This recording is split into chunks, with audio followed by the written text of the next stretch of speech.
नमस्कार दोस्तों, NCERT history class 6 की सीरीज़ में ये हमारा नेक्स्ट लेक्चर है। इस वीडियो में हम चैप्टर 4 के बचे हुए पार्ट को डिस्कस करेंगे।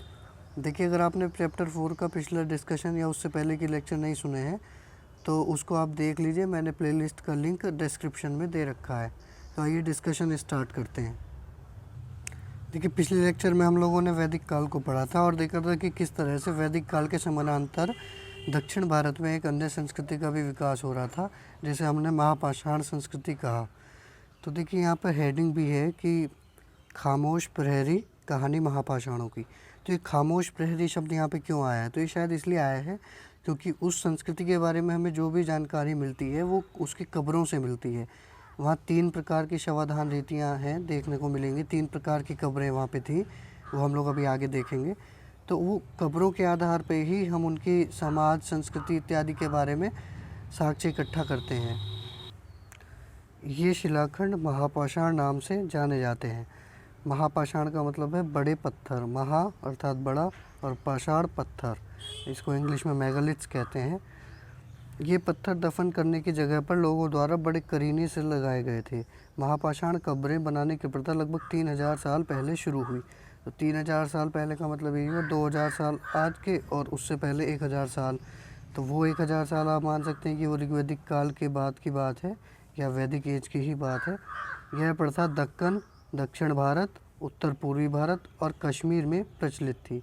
तो मुख्यतः तो ये दक्षिण भारत की थी, लेकिन उसके साथ ही इसके और भी साक्ष्य हमें कश्मीर इत्यादि से भी देखने को मिलते हैं। कुछ महत्वपूर्ण महापाषाण पुरा स्थल मानचित्र 2 में दिखाए गए हैं। कुछ महापाषाण ज़मीन के ऊपर ही दिखते हैं, कुछ महापाषाण ज़मीन के भीतर भी होते हैं। तो कई बार दफनाने के बाद उसके ऊपर पत्थर रख दिए जाते थे, कई बार ज़मीन खोदकर दफनाया गया और वहीं पर उसके चारों ओर पत्थर रख दिए गए। तो दोनों तरह की हमें कब्रें मिलती हैं। अब कुछ महत्वपूर्ण पाषाण स्थल, महापाषाण स्थल मानचित्र 2 में दिखाए गए हैं। तो पहले हम लोग वो साइट्स डिस्कस करते हैं।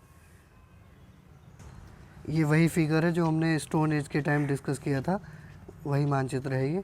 इसमें हम लोगों ने देखा था कि कौन सी पुरापाषाण कालीन स्थल है और कौन से नवपाषाण कालीन स्थल है। अब इसमें महापाषाण कालीन स्थलों का भी जिक्र है।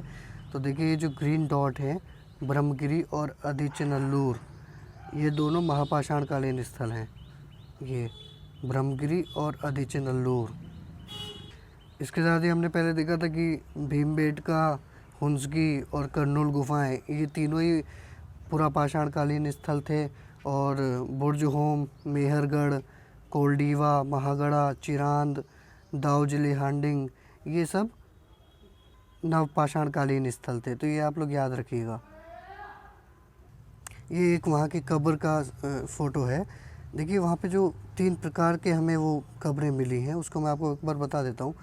तो जिनके नाम है डोलमेन, सिस्ट और मेनहिर। तो जो डोलमेन हुआ करते थे, इसमें क्या करते थे, कब्र के ऊपर 2 पत्थर लगा दिए और उसके ऊपर एक और पत्थर लगा दिया। और सिस्ट में ये अभी मैं आपको फिगर दिखा देता हूँ। ये देखिए, ये जो आप कब्र देख रहे हैं, ये सिस्ट का उदाहरण है। इसमें क्या हुआ था, ये देखिए, यहाँ कुछ हमें दिखाई दे रहा है कि इसमें शायद मुर्दे को गाड़ा जाता था उसके ऊपर, और उसके ऊपर इस तरह से बना दिया और ये चारों तरफ गोल गोल पत्थर इन्होंने रख दिए। ये जो कब्रें हुआ करती थी, ये पूरे पूरे परिवार की कब्रें बनाया करते थे। मतलब एक आदमी आज मरा, उसको दफना दिया गया, फिर उसका बेटा पोता इस तरह से तो आए तो उसको भी दफनाते चले गए। और ये जो चारों ओर पत्थर लगा देते थे, कि इसीलिए लगाते थे शायद कि पहचान रहे किसकी कब्र है। यहाँ इसी के बारे में लिखा है। ऊपर इस तरह के महापाषाण को ताबूत शवाधान अर्थात सिस्ट कहा जाता है। यहाँ दिखाए गए सिस्ट में एक पोर्ट होल, बड़ा सुराख है जो शायद पत्थरों से बने हुए कमरे में जाने का रास्ता था। इसके बाद ये जो फिगर है, इसे हम मेनहिर कहते हैं। तो ये आप देख रहे होंगे इस वाले फिगर में कितने ऊंचे ऊंचे पत्थर हुआ करते थे। ये आदमी आज का ही है, क्योंकि आज भी ये पत्थर मौजूद हैं और पुरातत्ववेत्ता इन्हें ढूंढते रहते हैं। इसकी हाइट का आप अंदाज़ा इससे लगा सकते हैं। इसको मेनहिर कहा गया है। ये जो नीचे कब्र के ऊपर हमें सिंगल लार्ज पत्थर ये नज़र आ रहा है, इसे मेनहिर कहा। और ये है डोलमेन। ये आप देख रहे हो किस तरह से कब्र के ऊपर एक पत्थर इधर, ये एक इधर, चारों ओर इसको ढक दिया और ऊपर से भी ढक दिया। तो 3 प्रकार के हमें शवदान यहाँ पे मिलते हैं। ये भी डोलमेन का ही उदाहरण है। देख रहे हो ये गोल पत्थर, उसके ऊपर फिर ऐसे ढक दिया इनको। कई बार पुरातत्वविदों को गोलाकार सजाए हुए पत्थर मिलते हैं, कई बार अकेला खड़ा हुआ पत्थर मिलता है। यही एकमात्र प्रमाण है जो ज़मीन के नीचे कब्रों को दर्शाते हैं।